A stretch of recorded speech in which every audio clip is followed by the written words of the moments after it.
All right, we're back day 2, some weeks later here at Westside Boat Shop in Lockport, New York. Here's Doug Bushnell back. I gave your greetings to him, and it made his day. He was thrilled to hear so many people, enjoyed seeing him on camera last time. So I figured, let's do it again, Doug. What does your paddling look like nowadays? Are you still paddling? I am, yeah. I paddle 4 days a week, roughly 30 to 35 miles. Or in 9 days. In 9 days I paddle that, and I bicycle 3 days for an hour. So that gives me 7 to 8 hours of training in 9 days. And you're 45 years old? Yeah. Almost twice removed. But, how old are you? 83. 83, and he's still doing all that paddling and pedaling every week. But low key. We're not pushing. And if we feel bad, we stop and rest. So Doug is making my point that kayaking is one of the healthiest lifestyles you can engage in, and do it and the older you get, I think the better suited this type of exercise is for you, because it's low impact and it's thoroughly enjoyable. It gets you outdoors, keeps the body moving. That's why I'm excited about this opportunity, is to get people into fitness paddling, even if they're not racers. Again, some of the best boats for that. What else should we know about you, Doug? Well, I can't give away all my secrets. Then the whole world would know. Because I know this is going out on the web, on the wire, so to speak. So who knows who will see it. And they might copy my secrets of life. Yeah. So what would you say to all of your customers over the years? Everybody who's bottling? I'd say thank you for paddling the boats and getting the performance that we expected out of them, and enjoying the boats. That's the most I can say. And I hope they still do it, even as they're getting older. And bicycling and kayaking are two of the things that you can do as you get older, until you just get so decrepit you can't. You just tone it down. That's the important thing. Yeah. And you may have to, before you might have looked for the fastest racing boat, and now you may tone it down and to go more of a performance touring kayak. All right, to give you more safety in cold weather, cold water. And that's not a bad thing either. So make it fit your overall fitness program. You can lift weights, you can run if you still can, and use your gym machines. And that works into an overall fitness program. Yep. And what would you say to young bucks who are relatively new to the sport, who've never heard of Westside Boat Shop kayaks before? What should they know about them? Well, first of all, if you're interested in a deck kayak and the performance advantages they give you over other design type of kayaks, you have to try one out. But they do require some skill just to try one out. And it's a little bit like wanting to try out downhill skis, but you can't go down a hill yet because you've never been on skis. So somehow in between, you want to try out something that's a little less gnarly or advanced, just to get the feel of a performance kayak. And Dave has boats that you can try, or maybe places that Dave can arrange for you to try out boats. So that's what I would suggest, rather than just going cold turkey into a performance boat. Yeah, and until you get in these boats and paddle them, you really have no idea what you're missing. It just opens up a whole new world, especially if you're coming from a plastic sea kayak, or maybe what they would call a performance plastic kayak, if that's even a thing. You come up one more step from there, and these boats are going to open a whole new world to you. They really will. There's such quality, crafted designs. They're really light and responsive and fast. It just takes your paddling to the next level. So the big thing is skill. So you got to get your skills together. And one of them down the line, all the boats are Eskimo rollable. And that's more of a whitewater skill, but it's also advanced sea kayaking skills. So that's something you want to look at as you're learning to paddle the boats, even on flat water. In some cases, the water's so bad you don't want to go swimming in it, so you better roll. You better have your spray skirt on if you feel like you need it. And which is also a unique thing about these boats. I mean, they paddle and they're as fast as surf skis, but you can put a skirt on them and stay dry. That's the and thing. Roll. And roll. And if it's nasty day out, 40, 50 degrees, and you want to go training, we have good upper body clothing, but you can put a skirt on and you can wear lighter clothing on the bottom. It's not to say you shouldn't wear a dry suit if the water's cold and you're unsure of the stability of the boat. But if you're wired to the boat, you can go very lightly, and the Eskimo roll is kind of the ultimate rescue. But you do have to learn it, and you do have to practice it to keep sharp. All right. If I were a, let's say, advanced intermediate paddler in, let's say, maybe a fast plastic ocean kayak, what west side boat would you suggest I really explore first to take that next step? Well, the boats would be either the Extra Fast Tour or the more advanced version of that is the Sleek. These are boats that give you the race boats, almost the race boat performance, but they give you the extra stability of a 20-inch beam boat. We're not in a 17-inch type racing boat. And they can be raced just about anywhere because there's a class for them somewhere if you want to do it. Call it citizens class racing. It's not the wild, the best hotshot guys. So it's competitive, but on a lower level. Yeah, and that's another argument for these boats, is it can really get you from let's say a fitness paddler or maybe just a recreational paddler up into a level of boat where you're competitive, and it might just get you into racing. Now, I'm not saying everybody who paddles these boats needs to get into racing. It's kind of a special thing, and you got to love it. But these are boats that can get you there as a stepping stone, or you know, you go up the ladder in west side boats too, and there's a boat that's competitive in just about every division there is. There is, yes.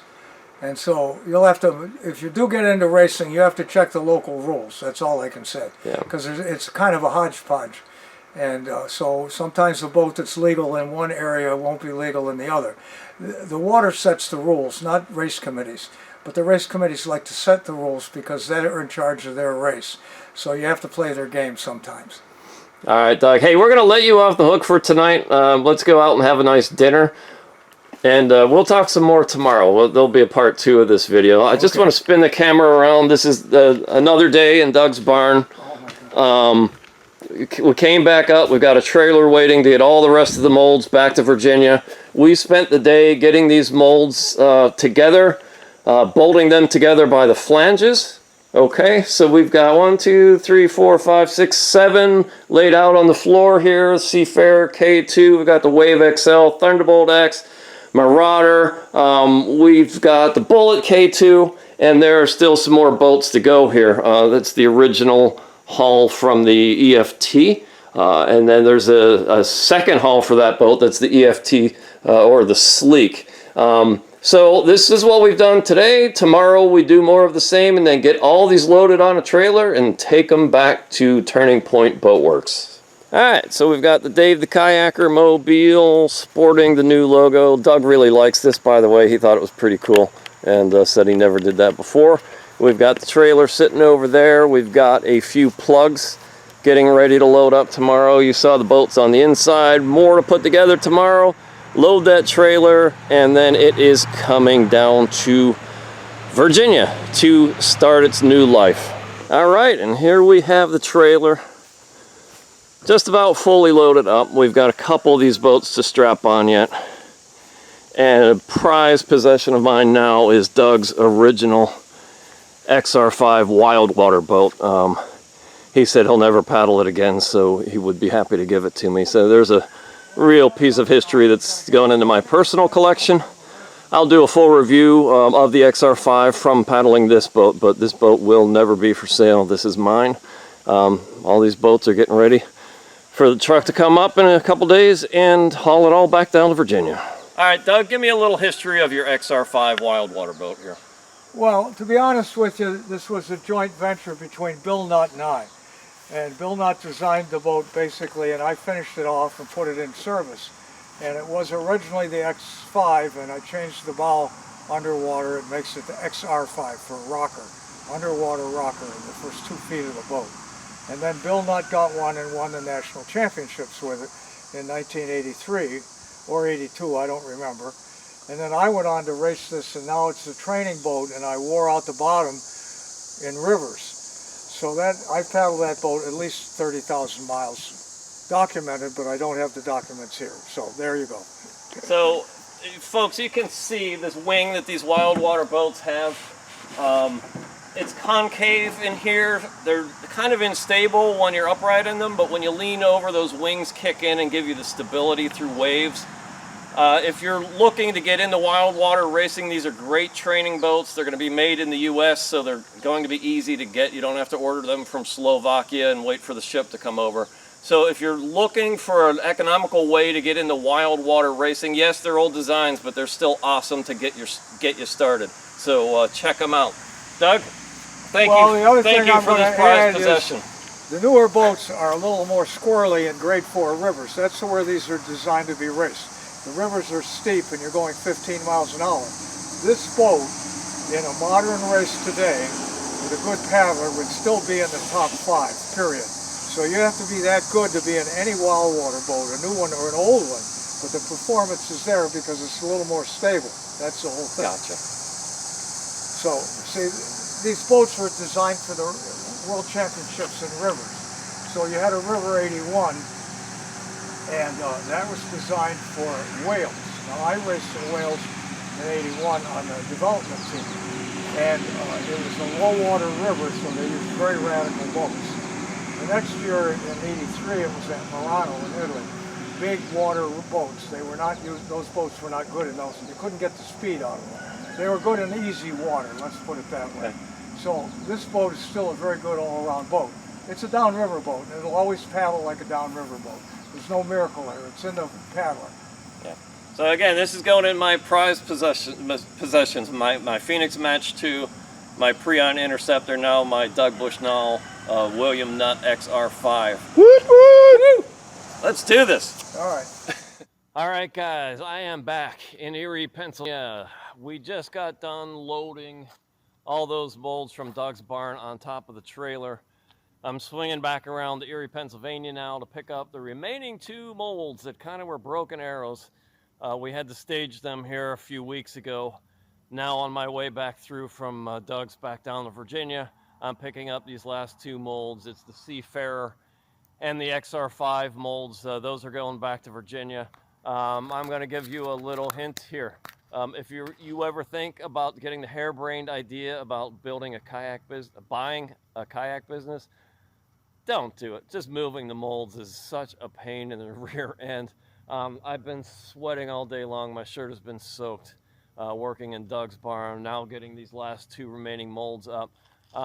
It's a lot of work just getting everything to where it's going.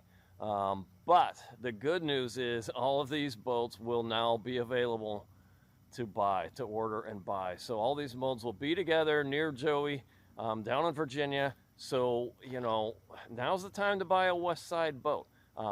We're very, very close to having going into production. Like I said, the Delta is going to be the first boat. I thought the EFT Sleek would be the second boat, but it turns out people are calling with interest in the Marauder, and I always wanted that boat, so the Marauder now is going to be the second boat we build. So if you haven't reached out to me yet, send me an email or call the number on your screen below. Let me know which West Side boat you have an interest in. Some molds, unfortunately, got retired on this trip. I had to make some hard decisions. Not everything would fit. So I had to be realistic about, you know, what the market really wants, what people are likely to buy. So some of these designs are now officially retired. I'll be updating the catalog on this site, and I will list out all the current boats that we can build. And then I think I'll list which boats have been retired. So sorry, the window to buy those boats is closed. Those will be no more. But let me know which of the current designs you are interested in. If you go on the top of this page, click on Westside Boat Shop, and you'll see a link there to go to the current catalog. So please do that.